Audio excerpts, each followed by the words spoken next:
Hi friends, welcome back to my channel. నేను మీ సాయి ప్రసన్నాని. ఈరోజు మన ఛానల్లో కార్తీక పురాణం 11వ అధ్యాయం గురించి తెలుసుకుందామండి. అంతకంటే ముందుగా మన ఛానల్ని ఎవరైనా ఫస్ట్ టైం చూస్తున్నట్లయితే ప్లీజ్ సబ్స్క్రైబ్ చేసుకోండి. ఓం కార్తీక దామోదరాయ నమః. ఇది శ్రీ స్కాంద పురాణాంతర్గత కార్తీక మహత్యమందలి 11వ అధ్యాయ ప్రారంభ. పురాణ శ్రవణ మహిమ. శ్రీ మహావిష్ణువును అనేక రంగుల వస్త్రాలతో పూజించినట్లయితే అతడు ఉత్తమ ఫలాన్ని పొందుతాడు. కార్తీక మాసంలో స్నానమాచరించి దీపతోరణాలతో అర్చించినను, పురాణాన్ని విన్నప్పటికీ వినిపించినను సకల దోషాలు కరిగిపోతాయి. కార్తీక మాసంలో జనార్దనుని అవిసిపూలతో పూజించినట్లయితే పాపాలు అన్నీ హరిస్తాయి. అంతేకాక ఆ విధంగా పూజించినవాడు చాంద్రాయణ వ్రతఫలాన్ని పొందుతాడు. అచ్యుతుని గరికపోచులతోనూ దర్భకొనలతోనూ పూజిస్తే వాని సూక్ష్మ శరీరం నశించి పరమపదాన్ని పొందుతారు. దీనికి సంబంధించిన ఒక కథ ఉంది. ఈ కథ పాపాలన్నింటినీ హరించి ఆయురారోగ్యాలు కలిగిస్తాయి. ఒకప్పుడు కళింగ దేశంలో మందరుడు అనే బ్రాహ్మణుడు ఉండేవాడు. సుశీల అనే శుభలక్షణాలు గల భార్య, పతిభక్తి కలది ఆమె. మందరుడు స్నాన సంధ్యానుష్ఠాలు వదిలిపెట్టి సేవకా వృత్తి స్వీకరించాడు. అతనికి వేరే జీవనోపాయం కూడా తెలియలేకపోయింది. అట్టి సమయంలో కూడా సుశీల తన భర్తను నిందించలేదు. ఆ బ్రాహ్మణుడు సేవకా వృత్తిని చేయలేక బ్రతికే త్రోవ తెలియక కత్తి పట్టుకొని అడవికి పోయి దారులు అడ్డగించి సొమ్మును దోచుకునేవాడు.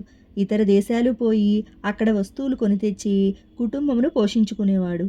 అతడు అడవిలో బాటసారి అయిన బ్రాహ్మణుని పట్టి మర్రి చెట్టు కట్టివేసి అతని వద్దనున్న ధనాన్ని తీసుకున్నాడు. ఇదంతా చూసిన ఒక బోయవాడు కత్తితో ఇద్దరినీ చంపి ఆ సొమ్మును లాక్కున్నాడు. ఇంతలో గృహలో నిద్రిస్తున్న పులి ఒక్కటికి వచ్చి ఆ బోయవానిపై పడింది. అతడు కోపంతో ఆ పులిని చంపి తను కూడా ఆ పులి వల్లనే మరణిస్తాడు. ఆ విధంగా పులి, బోయవాడు, బ్రాహ్మణులిద్దరూ చనిపోయారు. ఇంతలో యమదూతలు వచ్చి ఆ 4 జీవాలను తీసుకుని పోయి అనేక పాపాలతో కూడి దుఃఖాగ్నిపుతులై ఉన్న ఆ బ్రాహ్మణుల్ని కారుచీకటితో కూడింది తలతలా కాగుతూ ఉన్న రక్తంలో నిండి క్రిమికీటకాలతో కూడినదియు మహిళ తిని కరిగించేదిని ఆ మేధ్యభరితమును అయిన ఒక రూపంలో యమభటులు తోసివేశారు. కానీ మందరుని భార్య అయిన సుశీల సదాచార పరాయణురాలై తన ధర్మాన్ని విడిచిపెట్టకుండా విష్ణుభక్తి పరాయణురాలై సజ్జనులతో గోష్ఠి జరుపుతూ వారి మూలంగా అన్ని ధర్మాలను తెలుసుకుంటూ పతిభక్తి వదలక కాలం గడుపుకొస్తుంది. ఆమె అదృష్టం వల్ల ఒకనాడు ఆమె ఇంటికి ఒక సాధువు వచ్చాడు. అతడు సర్వదా విష్ణునామాన్నే స్మరిస్తూ విష్ణుభక్తి వల్ల తన శరీరం పులకెత్తగా శ్రీ మహావిష్ణువు నామస్మరణ పూర్వకంగా నృత్యం చేస్తూ విష్ణుభక్తి అనే అమృతమును గ్రోలుతూ సకల ప్రాణుల యందును మాధవుని చూస్తూ కన్నులతో ఆనంద భాష్పాలు రాలుస్తూ తన్మయత్వం పొందుతూ ఉండేవాడు. ఆ సన్యాసికి సుశీల అర్ఘ్యపాద్యాదుల్నిచ్చి ఆదరించి భిక్షరొసగి, స్వామి, తమ రాక నా వంటి గృహస్థులకు అరుదు కదా, మా వారు ఇంటలేరు, నేనే అతనిని ధ్యానిస్తూ ఒంటరిగా కాలం గడుపుతున్నాను అన్నది. ఆమె మాటలు విన్న యోగి సాయంకాలం విష్ణుదేవుని సన్నిధిలో పురాణమును చదవాలి, నేను ఒత్తి ఒకటి చేసి ఇమ్ము, నేడు కార్తీక పూర్ణిమ, ఈవేళ దీపదానం చేసిన వారి పుణ్యం ఏమని చెప్పను అని అతడు చెప్పాడు. యోగి చెప్పిన మాటలకు ఎంతో సంతోషించి ఇల్లు ఆవు పేడతో అలికి స్వస్తిక్తము సర్వతో భద్రము మొదలైన ముగ్గులు పెట్టి వత్తితో 2 ఒత్తులు చేసి ఆ సన్యాసి తెచ్చి నూనెతో శ్రీమన్నారాయణకు దీపారాధన చేసింది. దీప ప్రమిద ఒత్తిని తాను ఇచ్చి సంతోషపడుతుండగా ఆ యోగి విష్ణువుని పూజించి ఆత్మపరిశుద్ధికి పురాణం చదువుచున్నాడు. తర్వాత ఆ సుశీల ఇంటింటికి పోయి అందరినీ పిలిచి వచ్చింది. వచ్చిన వారితో కూడి తాను ఏకాగ్రత చిత్తంతో పురాణం వినను. తర్వాత ఆ యోగి తాను వచ్చిన దానిని వేరొక గ్రామం వెళ్ళిపోయాడు. సుశీల భగవద్ధ్యానం చేత తత్వజ్ఞానం వలనను ఏ పాపాలు లేకుండానే మరణించింది. అప్పుడు శంకుచక్ర గదాయుధారులు పీతాంబరాలు ధరించిన వారే, కమలము వంటి శరీర ఛాయ కలవారే, సూర్యుని వలె తేజస్సు కలిగిన విష్ణుదూతలు దివ్య విమానం ఎక్కి వచ్చారు. ఆ విమానం రత్నములు, పగడములు, ముత్యాలు, అనేక రకముల పువ్వులతో, వింత వింత విభూషణాలతో, అమూల్యమైన వస్తువులతోనూ అలంకరించబడి ఉంది.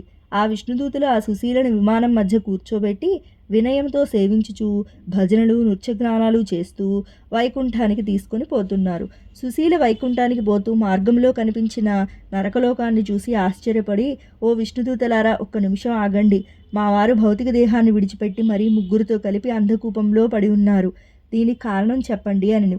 ఆమె మాటలు విన్న విష్ణుదూతలు, ఓ పూజ్యురాల, పాపాత్ముడైన నీ భర్త ఇతరులకు దాసుడై చెడ్డ పనులు చేస్తూ దొంగతనం వల్ల కాలం గడుపుతూ ఆచారాలను విడిచిపెట్టి చెడ్డ పనులతో జీవనయాత్ర సాగిస్తూ నరకం పొందాడు. ఈ రెండో బ్రాహ్మణుడు తన స్నేహితుడిని చంపి అతని ధనాన్ని దొంగిలించి దేశాంతరాలు పోతుండగా నీ భర్త అదనం కొరకు వారిని వృక్షానికి కట్టి కృతకృత్యుడయ్యాడు. మిట్ట మధ్యాహ్నం ఒక బోయవాడు నీ భర్తను చంపి ఆ డబ్బును లాక్కున్నాడు. ఆ వేటగానని పులి తన పంజాతో కొట్టింది. వాడు పులిని చంపాడు. పులిచే తిన్న దెబ్బల బాధతో వాడు మరణించాడు. బోయవాడు బ్రహ్మహత్య చేయడం వల్ల నరకంలో ఉన్నాడు. ఈ పులి అంతకు పూర్వజన్మలో ద్రవిడ దేశంలోని బ్రాహ్మణుడు. వాడు ఇది వినదగింది, ఇది వినకూడంది అనే జ్ఞానం లేక మాంసాహారాలు భుజించడం వల్ల నరకం చేరుకున్నాడు అన్నారు. అప్పుడు ఆమె వారికి ఏ విధంగా నరకం నుండి విముక్తి కలుగుతుందని అడిగింది. అప్పుడు వారు, అమ్మ, కార్తీక మాసంలో నీవు పురాణ శ్రవణంచే ఆర్జించుకున్న పుణ్యాన్ని నీ భర్తకివ్వు.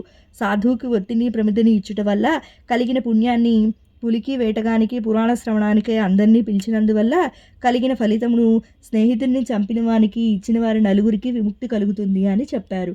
అప్పుడు ఆయన ఆశ్చర్యపడి వారి ముక్తిని కోరుకొని ఉదారంగా ఆ ఫలితమును వారికి ధారపోయగానే వారు సకల నరకాల నుండి విముక్తి పొంది విమానం ఎక్కి ఆమెను పొగుడుతూ వైకుంఠం చేరుకున్నారు. వారందరూ శ్రీ మహావిష్ణువు యొక్క పదం పొందారు. కార్తీక మాసంలో ఈ దివ్యమైన చరిత్రను వినువారికి తాము జన్మాంతరాల్లో సంపాదించుకున్న పాపాలన్నీ నశించిపోతాయి.